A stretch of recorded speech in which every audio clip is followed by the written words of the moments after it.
Hi everybody, Greg Rust and Scott McLaughlin with you for this edition of the KTM Summer Grill at speedcafe.com. Delighted to have you join us over the summer break. Nice to have you back down under for a little bit before you return stateside. Have you spent much time? I mean, you've been going everywhere, haven't you? Oh, it's been awesome, Rusty. Just been going around and seeing everyone and hanging out. And, I'm really excited to go back to New Zealand and see my mum, dad, and my nana. And I haven't seen my nana for 4 years, so I'm really excited to see her and see home again. So, but yeah, caught up with a lot of people.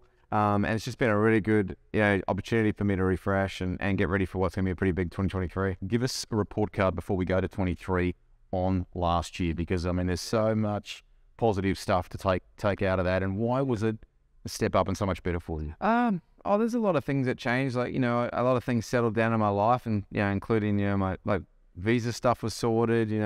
Got a green card, everything got sorted there personally, and then moving on professionally, engineering team. I felt like I got a little bit more comfortable with my race car itself.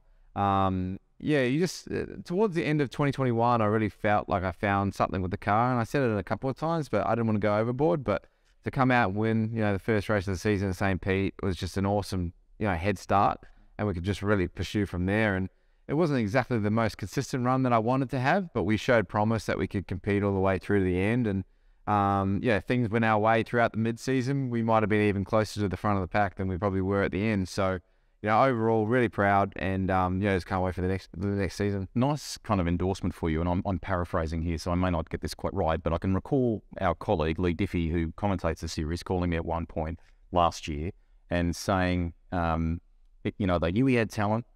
Now they know he's arrived. Yeah. Do you feel like that was the acceptance among your constituents? Oh, yeah. And like with the IndyCar drivers, though, I felt like it was almost like a welcoming, that they're like, you really felt more a part of it, and even little things at drivers briefing and stuff like that. I really was proud of that, and excited for what's ahead. They're a great group of people. I want to rip every one of their heads off because I want to beat them, but that's just my competitiveness. But there's a respect there that's really exciting and really cool between all drivers and teams. And it's been particularly between the Team Penske guys, myself, Will, and Joseph. We get along really well.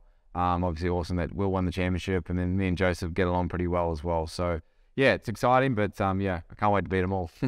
Excited about the Daytona 24-hour? Tell us about that, how all that came together.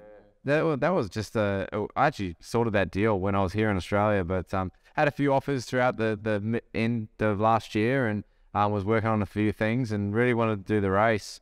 And then this opportunity came up with Joseph and Tower Motorsports, John Ferrano and Giffen Simpson. So really excited to compete. And it's not the top class of the race, but it's certainly not. It's right behind the top class, and our car is going to be very fast. And that team that we compete with, Tower Motorsports, they take it very seriously. So excited for it. Really think I can win a Rolex, and that's obviously the goal. And I mean, within the box of things that you've ticked so far, I mean, from Bathurst to racing at the Indy 500, I mean, Rolex Daytona 24 is a pretty huge thing on the CV. Yeah, that one, Rolex Daytona 24-hour. Obviously, I'd love one day to race Le Mans if I could. There's heaps of things I want to do all over the world, like just some endurance racing and stuff. Even the Sebring 12-hour, a few others, Petit Le Mans. So yeah, there's just things that I want to do, but I'm in this lucky position now that I drive for one of the best teams in the world, and they allow me to do that as long as it's commercially viable and a few things, and they're happy with it, and Team Penske have been unreal. Roger, Tim, they're excited for this opportunity for me. Gives me an opportunity at sports car racing, and I'm excited for that. What is, and do you dare set a target for 2023, knowing what you achieved in 22? Look, I just think we know what we can achieve. Like, we know that we can win races and be consistent. Who knows with IndyCar? I know that, man, it's competitive. Competitive last year, and even more so. Yeah. I'm not going to come out here and say I can win the championship, but I know I can be right there. So it's just for me. I think if I dot all my I's, cross all my T's, and continue to build with my engineer and do stop on the marks of my pit stops, and little things like that, and there's no mistakes from the guys and myself, I think we can go all the way. But at the same time, the pace changes, teams get better and worse and whatnot, and our team could get worse, and Andretti could get better, and Ganassi and whatnot. So we definitely need to be better. continue trying to be better, which we are focused on at the moment. And then, yeah, Indy 500 for me is a massive goal as well. Now, how in the heck did the classic deal come about in Speedway? So you just for everyone's benefit here. Yep. Your great mate Jack Riewoldt, who you know from AFL and your podcasting. Tim Hodges, who's been around motorsport for ages, who's running this deal. You got James McFadden at the wheel. Jared Waitley, well-known broadcaster, is a part of this. How did that all come about? Oh, for us, it was just one of those things where I started a podcast thinking I could make money out of it. Now I'm giving money away, so it's kind of weird, but it is what it is. It's it's a very exciting thing. Really, Tim Hodges is at the fore. He's it's his vision. It's his proud dream guy. Yeah, and he's always wanted to run the classic, and he's a great friend of mine and Jack's and Jared's, and to be a part of that with him is really exciting. Unfortunately, I can't make it now because of the Daytona 24-hour clash, but really proud of him. He's a guy that's been with me through thick and thin, and we've had a lot of good memories, and we're great friends. And for him to achieve that dream, to race in, it's fantastic. And there's no doubt in my mind he can win it, or we can win it. And with J-Mac as our driver, James McFadden, he's probably Australia's best sprint car driver at the moment, and he's absolutely killing it in the States. So yeah, super excited for what we can achieve as a team, but really excited for Timmy to achieve his and hopefully he gets a win. It's a story from J-Mac's point of view that isn't widely enough told what he does in America. Hey? Yeah, no, he's a extremely good race driver who's probably doesn't get the credit he deserves, but it's extremely well known in the speedway circles, and someone that I think he's a shoe. You could put him in anything and he'll be fine. So, really, really pumped for him and excited. He's like my driver. I said to him the other day, I'm like your boss, but I'm not. I'm really enjoying the, seeing him come back here and race the classic with Hodgie, and hopefully they can win. What about some of the fun along the way? Bus brothers. Yeah, what's going on with this? Look, I don't know. It's one of those things where it's just, we just start filming and see what happens. The minute we start playing, it's hard, right? Yeah, it sucks. So we just we have a ball. Me and Joseph are extremely competitive, and in the debrief trucks and stuff, we're not scared to like come at each other or dice on the track or whatnot. We've had some incredible battles already in my short IndyCar career, but as soon as we get off the track, we're good friends, and I think we have a good separation with that, and we have a lot of fun doing it. I think the crowd appreciates that, and the fans alike, and the team enjoy it.